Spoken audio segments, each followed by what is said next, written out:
Welcome to Your Cochrane right now. This is a weekly podcast all about the best town in the entire world, Cochrane, Alberta. As always, this is Eric Retto here with Lauren Meister. And Lauren, our town's just going to get that much better when we win Craft Hockeyville. Right? So this really started, I'm going to say, mid-January. Yeah, I think so. And if you're new to this kind of contest, it is pretty much Hockeyville is a big old contest where not only would they bring a preseason NHL game to a community, but also give that community $250,000 to do something usually rink-related, hockey-related, and it's across Canada. This is a huge contest. It's really interesting to watch it every year because little teeny tiny communities, like small towns of like hundreds of people only.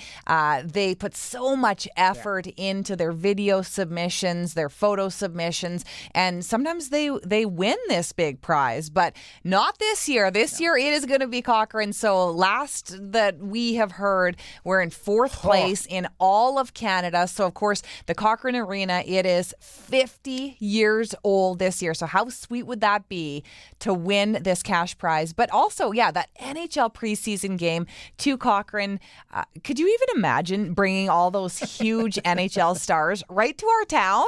It would be pretty cool, especially because it would have to be the Flames as well, right? With them being right there, that would be not only for us adults, but for the kids. Mm-hmm. That is a core memory forever. And of course, like you said, the arena's turning 50.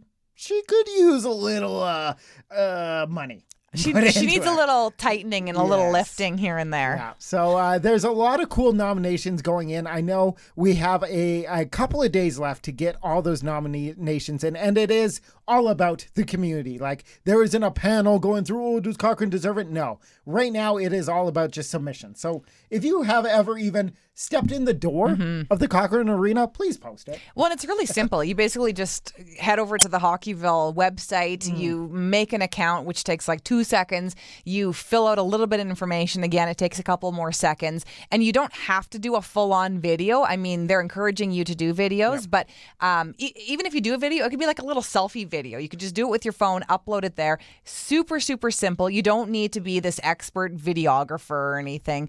You and I, we did a fun little skating video. We actually did a little radio show on the ice, which I think maybe you need to go do some skating lessons. I think there's like some pre-can skate lessons that they offer at the arena that you might be a good candidate for. It's normal not to know how to stop. I haven't skated in like 10 plus years, but now I can say, hey, that timer resets. I skated a couple of days ago. But it's so cool that everyone is rallying around this. Even our very own, he has a street named after him, country music superstar George Fox. How did this nomination come together? Well, so we heard a rumor that George Fox used to play hockey here in Cochrane, which I guess that's kind of a no-brainer. I don't know why we didn't really think about this. I mean, he's a guy from Cochrane. He probably played hockey at one point. But so we just reached out to him because we talk to him every couple of months.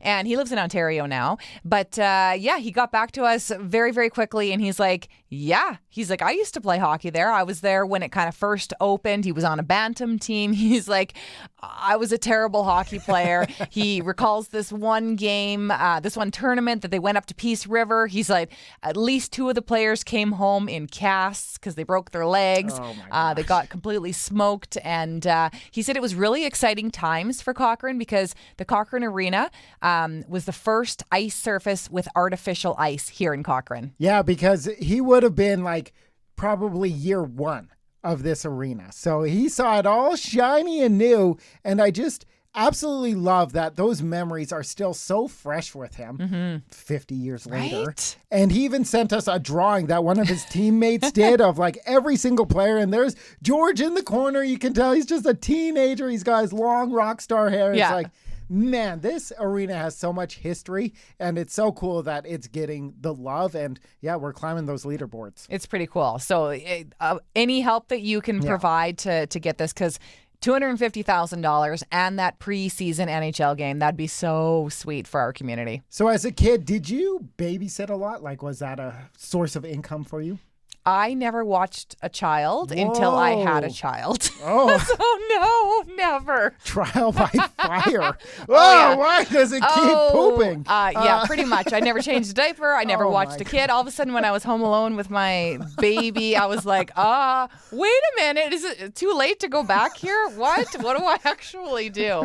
Yeah, so no, I was never a babysitter. Did you babysit? I did, yes. Really? Yeah, A guy babysitter. Yeah, I know, right? That's unique. I did it quite a bit Wow. here in town. But something is really cool being put together by some local teens, and this thing is catching fire. So we got to talk to 4 14-year-old ladies who are like, you know what? Sometimes it's hard doing this on your own, so why don't we make a babysitter club? The 4 of us will come together. You reach out to the club as a parent, and you get an available babysitter. Sounds perfect, It's right? such a cool concept, yeah. Well, it turns out that it's so cool that these ladies have been inundated by parents. Ellie, one of the ladies, said, we have so much interest. There is not enough time in the day. We need more babysitters. So, they're going to become an industry here. Oh, I think so. And it's not just babysitting they're offering. It's also pet sitting and house sitting. But honestly, it doesn't really surprise me how popular they are because, our community's growing so much. There's so many people who have moved here from Ontario or BC. People don't have family. They don't have that network of friends just yet. So parents sometimes want to leave their kids at home. They want to maybe have a social life, maybe go out for dinner once in a while. So people need a babysitter, and it's really hard to find a babysitter if you don't know anyone. Yeah, so this is really cool. You're kind of leaving them with the most precious thing in your life Right? as well. So you don't want to just be like, hey, random kid on the street. Yeah. So they have all the training and stuff. Yeah. And I love this. I think these ladies are going to be extremely successful. There's been a lot of talk about their prices as well, because when they came out, they were like, hey, $5 an hour. We'll come and do it. And everyone's Per like, child. Per child. Yes. And everyone's like, whoa, ladies, you should raise your price because there's not really a general there's not a set price. It's kind of whatever you really want to charge, whatever people are willing to pay, really. So it'll be really interesting to see how this grows, and I'm sure we're going to be talking to a couple of millionaire 15-year-olds in about I think so. Here. And we got a lot of results from probably one of the most popular outdoor areas here in town, the Jim Uffelmann Memorial Park. It's been a point of contention in the community for quite a few years. There's a lot of people who are like, hey, we want this to be an off-leash dog park. And then the other side is like, hey, we want to be able to ride our bikes and walk our kids without your dogs coming up and possibly getting into trouble. So the town's like, hey, it's a multi-use park. Let's do a survey. What do people actually use this park for? Over 1,100 entries in. The results say, shockingly, it is used mostly as a dog park. Yeah, so a lot of people did this survey, which is probably, I'd be curious to know whether or not they broke any records for people doing a survey. Yeah. And people having an opinion. Because, lots of times the town will put out a survey and I don't know what the response rate is at, but this one really got a lot of responses. So nothing's really going to change a whole lot. It's going to kind of remain the same. I know that there's some talk about there were some concerns about erosion along the riverbank and whatnot. So that's still kind of a topic of conversation and whatnot. But it's still going to be a multi-use area. So people can still go for a walk. Even if you don't have a dog, you're still welcome to walk along there. You can still bike along the pathway, and of course you could still bring your dog and take the leash off. Yeah, so nothing's really going to change. Maybe a new sign with some rules, which I'm sure is going to cause a lot of differences. And I really feel that 2024 is going to go down in Cochrane history as the most country music year ever. We're in February, the start of the month, really, and we already have so many concerts announced. We have artists coming in.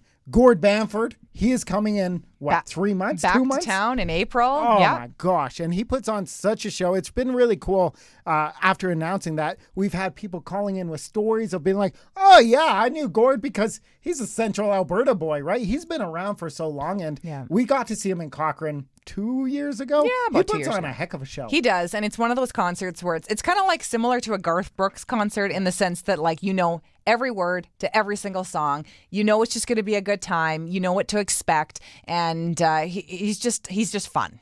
And what I really like about Gord and his concerts, he could come to town on his own, sell it out, take his money and run. But he actually goes to towns like Cochrane to make money for the community. So he's teamed up with the Rocky Mountain Rotary Club. He brings all his own equipment and that stuff. And then, quite a bit of the proceeds go right back to Cochrane. Exactly. 100% of the proceeds go back to the Rocky Mountain Rotary Club, which goes to different community organizations. Very, very cool. Yeah. And we learned that Dallas Smith is coming to town as well for Found Fest. Not performing, though. No, I'm still hopeful that he's going to kind of like sneak in a guitar and kind of bust it out, maybe do like an acoustic little show for us. You never know. You never know. We can cross our fingers. But so he's one of the keynote speakers at Found Fest, which is coming up in March. But that's huge. I mean, he is headlining Country Thunder this summer. I mean, we're talking like he's on the same level as Luke Combs this summer, and he's coming to Cochrane. Yeah. That's a pretty big deal. Just to chat too, right? Like tell us about his life story and all the stuff he's been through. So it's going to be a lot of fun. And of course, we have our own country music festival called the Bow Valley Boot Stomp, which is brand new. We know Kaylee. She's a friend of the show. And this woman is a beast. We got to give Kaylee all the props. Oh my I don't know goodness. if you listen to this podcast, Kaylee, but like she has taken this under herself. And she's expecting over 3,000 people. I was chatting with her the other day and I was asking, I'm like, as far as like the organizing goes, I'm like, do you have a whole committee? Because I know she also helps. She's part of the Cochrane and Area Events Society as well. And they have a whole committee to organize their big events.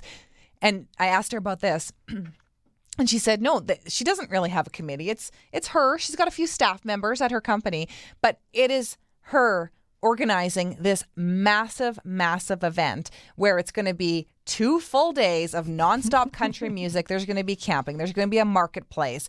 There's going to be kids activities. There's going to be just nonstop games, like fun things happening and a huge party.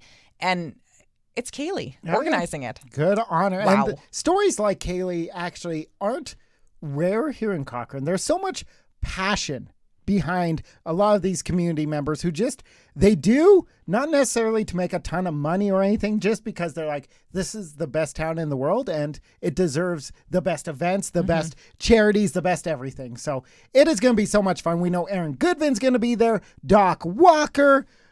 We're going to be there. So there you go. Oh my, right?